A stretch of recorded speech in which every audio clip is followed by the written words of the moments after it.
Bom dia a todos, que a paz de nosso Senhor e Salvador Jesus Cristo esteja contigo, meu irmão e minha irmã. A mensagem de hoje tem como tema como orar de forma específica. E nós vamos abrir a palavra de Deus no livro aos Hebreus, capítulo 11. E eu vou ler do versículo 1 ao 3, que diz assim: Ora, a fé é a certeza das coisas que se esperam e a convicção das coisas que não se veem. Porque por ela os antigos alcançaram bom testemunho.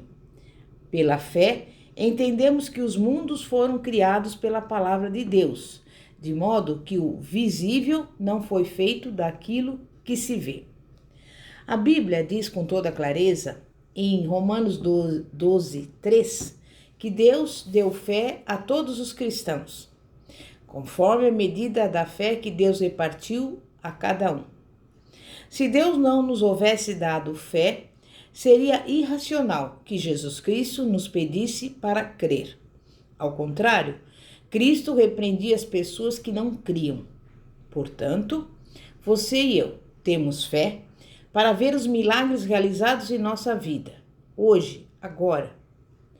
Você não precisa se preocupar com a medida de fé que recebeu, mas preocupe-se com o desenvolvimento da fé que você já possui no coração. Fé é a certeza das coisas que se esperam.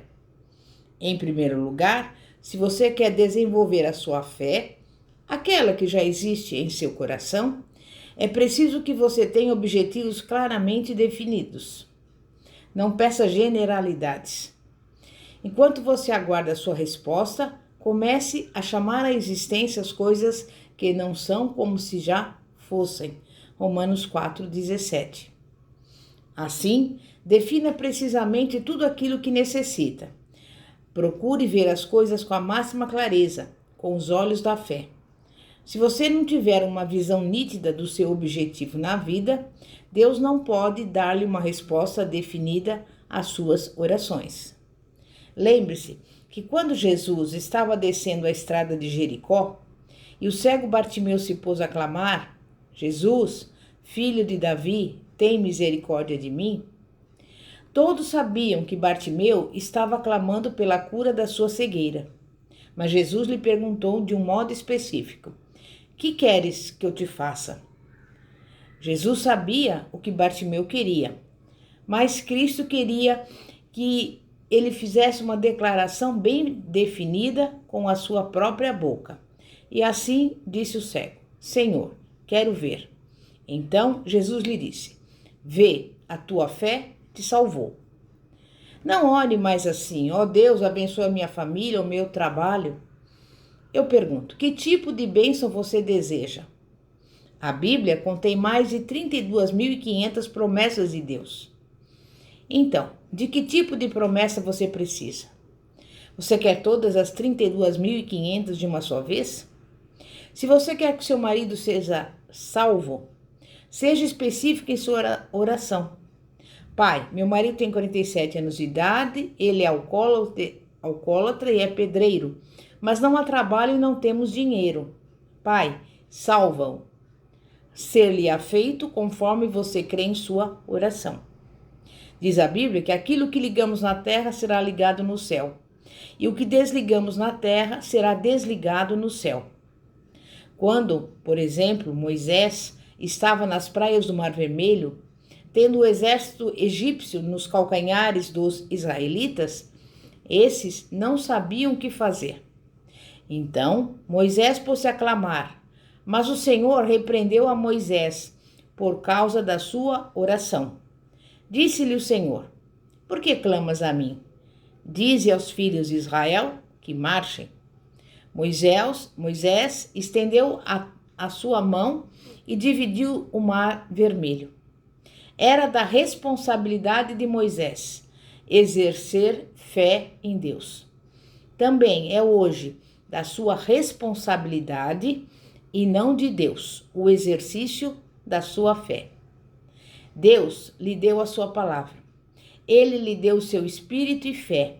E agora ele lhe pede que você creia. Não precisamos esperar até o próximo ano, Podemos experimentar os milagres da salvação, da cura e das respostas às nossas orações, agora mesmo. Em segundo lugar, você deve apresentar um pedido específico.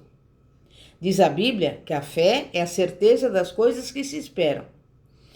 Esperar algo significa ter entusiasmo a respeito de algo. Se você tem um objetivo, você precisa envolvê-lo em entusiasmo e no desejo fervoroso de ver esse objetivo realizado. O Espírito Santo traz entusiasmo ao nosso coração. Ele possibilita você enxergar o seu objetivo com grande entusiasmo e fica morando dentro de você. Mediante a sua imaginação santificada, você começa a ver o seu objetivo alcançado, realizado, e à medida que você vai caminhando em sua imaginação, você começa a sentir e a usufruir esse objetivo alcançado. Muitas pessoas querem ter o objetivo na realidade antes de tê-lo em sua imaginação. Mas as coisas não funcionam assim. Se você não mudar a sua imaginação, não torná-la diferente, na verdade, você não poderá ter vitória em sua vida. Disse o Senhor Jesus: arrependei-vos, está próximo o reino dos céus. A palavra grega para arrepender significa mudar o modo de pensar, mudar o modo de sentir. Mediante Cristo, podemos mudar, sair da consciência da doença para a consciência da saúde, da consciência do fracasso para a consciência do sucesso. Manda-nos as Escrituras que vigiemos o nosso coração acima de todas as coisas, porque do coração partem todas as saídas da vida. A sua vida futura depende do seu pensamento hoje e da sua imaginação. Se você encher o seu coração de pensamentos negativos, você jamais será vitorioso. Pense como Deus pensa. Veja as coisas como Deus vê. Fale como Deus fala. Mude a sua imaginação. Adquira uma expectativa entusiástica e veja os seus objetivos realizados. Em terceiro lugar, consiga as coisas pela fé. Desenhe o quadro do que você quer, com toda a clareza em seu coração. Depois, pela fé, ajoelhe-se e ore até que esse quadro seja substituído pelo real, até que o sonho se transforme em realidade. Certeza, em grego, significa título de propriedade, documento legal. Desde que você tenha a escritura de propriedade de uma casa, esta casa lhe pertence, não é mesmo? Depois que você ora, você passa a ter a certeza de que Deus respondeu à sua súplica. Pela fé, você passa a possuir o título legal de propriedade e o bem vai para a pessoa que possui a escritura definitiva. Deus é o mesmo em todo o universo. É a nossa fé que move a mão de Deus. Liberte-se desse pensamento negativo, segundo o qual a tarefa à sua frente é impossível. Substitua-o pela ideia positiva de que tudo é possível ao que crê, no Senhor Jesus Cristo. Em quarto lugar, quando você tiver essa certeza, deve começar a invocar as coisas que ainda não tem, como se já as tivesse. Você precisa crer na palavra de Deus, a palavra da criação. Disse Deus: haja luz, e houve luz. Ele criou os céus e a terra pela sua palavra. Deus criou as estrelas e todo o universo pela sua palavra. E Deus quer que você pronuncie as mesmas palavras com a sua própria boca. Abraão estava com 100 anos de idade e Sara com mais de 90, quando Deus lhe deu a promessa e a certeza de que eles teriam um filho. Todavia, Deus impôs uma condição. Abraão deveria chamar seu filho, que ainda não existia, como se ele já houvesse nascido. Disse Deus: vou mudar o seu nome. Você não se chamará mais Abrão, mas Abraão, que significa pai de muitas nações. E a sua esposa não será mais Sarai, mas Sara, que significa anfitriã. Abraão poderia ter retrucado: todas as pessoas vão rir de nós, Porque não temos um filho sequer e chamamo-nos um ao outro anfitriã e pai de muitas nações. Vão pensar que ficamos malucos. Todavia, Deus nunca concorda com objeções tolas, humanas. Abraão e Sara agiram de acordo com a palavra de Deus. E o Senhor nos manda também que chamemos as coisas que ainda não são como se já fossem. Devemos agir como se as nossas orações já houvessem sido respondidas. Pronuncie a palavra de criação. Os apóstolos do Novo Testamento, os discípulos de Jesus Cristo, jamais relutavam ou choravam diante do público, mas simplesmente pronunciavam a palavra de criação. Quando orando a sós, realmente eles relutavam e choravam diante de Deus. Mas na presença do povo, na vanguarda do campo de batalha, jamais choravam, jamais agonizavam, apenas pronunciavam a palavra de criação. Não tenho prata nem ouro, mas o que eu tenho eu te dou. Em nome de Jesus Cristo Nazareno, levanta-te e anda. É um exemplo. Porque nós também não podemos dizer palavras assim? Temos o mesmo Deus, a mesma fé e recebemos a mesma promessa. Não se transforme num mendigo santo. Torne-se um criador. Quando você tiver certeza, pronuncie a palavra de criação. Diga ao teu lar: acalma-te, tenha paz. Envie a palavra, dê a palavra, e você verá a palavra distribuída pela fé em seu coração, espalhar-se e transformar-se em milagres. Não vamos viver segundo a aritmética, mas segundo a fé.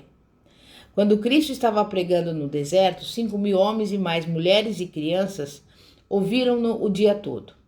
Entendendo que as pessoas sentiam fome, Jesus chamou seus discípulos e lhes ordenou: dai-vos de comer a eles. Esta foi a palavra de criação. Mas Filipe estava tão envolvido com a aritmética que realizou uma pesquisa. E a seguir, dirigiu-se a Jesus e lhe disse: Jesus, tu nos pediste que alimentasse uma multidão, mas já é quase noite. Não existe comida para ser comprada, e ainda que existisse, precisaríamos de pelo menos 200 denários. Não temos dinheiro. Filipe apresentou um relatório impecável, dando a informação financeira certa. Mas André caminhou um pouco mais pela fé e encontrou 5 pães e 2 peixinhos. Levou-os a Jesus pela fé e com visão, dizendo: Jesus, tenho estes 5 pães e 2 peixinhos. É muitíssimo pouco, mas se tu os abençoares, sabemos que é possível alimentar a multidão. Jesus não repreendeu Filipe, mas deixou-o de lado. Dirigiu-se para o lado de André e abençoou o pão e o peixe e alimentou a multidão. Que porventura queixa-se que você está sem dinheiro? Está você disposto a ser orientado pela aritmética ao jeito de Filipe? Ou será que você vai permitir que Jesus Cristo dirija a sua vida, multiplicando o que você tem? Você vai obedecer a Jesus Cristo, que lhe ordena que alimente essa geração? Ambos, Filipe e André, eram discípulos de Jesus. Estavam ambos no mesmo deserto, à mesma hora e nas mesmas circunstâncias difíceis. Mas Filipe foi posto de lado pelo Senhor e André aceito. Você prefere ser posto de lado por Jesus? Ser deixado a sós com seus cálculos? Esta época precisa de milagres. E você sabe quem é a fonte do poder miraculoso. Você dispõe do poder do Espírito Santo.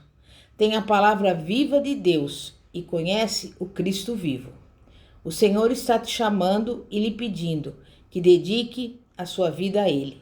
Ele está dizendo a você: levante-se e atenda às necessidades desta geração. Eu desejo abençoar este povo. Então, vamos levantar-nos pela fé e começar a alimentar a nossa geração para a glória de Deus, em nome de Jesus. Você crê nisso? É momento de oração. Santíssimo Deus e poderoso Pai, Pai de nosso Senhor e Salvador Jesus Cristo. Muitas vezes olhamos para as circunstâncias, para os problemas, para as dificuldades com os nossos olhos naturais. Mas queremos te pedir que o Senhor nos dê a visão de Deus, os olhos da fé, para que possamos, Pai, da mesma forma que um dia O Senhor Jesus alimentou uma multidão apenas com 5 pães e 2 peixinhos, que nós tenhamos a mesma visão. Nós chamamos a existência, aquilo que não existe, como se já existisse, e pelos olhos da fé. Nós tomamos posse, neste momento, da nossa saúde, da nossa alegria, da nossa paz, da nossa provisão, de tudo aquilo que nós necessitamos, porque sabemos, Pai, que é a Tua palavra que nos garante, que o Senhor vela para cumpri-la, como está escrito lá em Jeremias 1,12. E a Tua palavra também nos diz, tudo que nós pedimos em oração, crendo, receberemos. E neste momento, pelos olhos da fé, nós recebemos tudo aquilo que estamos colocando aqui diante do Senhor nessa oração, em nome de Jesus. Amém e graças a Deus. Pastora Fátima, da Igreja Evangélica Apostólica Poder de Cristo. Que a paz de nosso Senhor e Salvador Jesus Cristo esteja contigo. Glória a Deus, aleluia.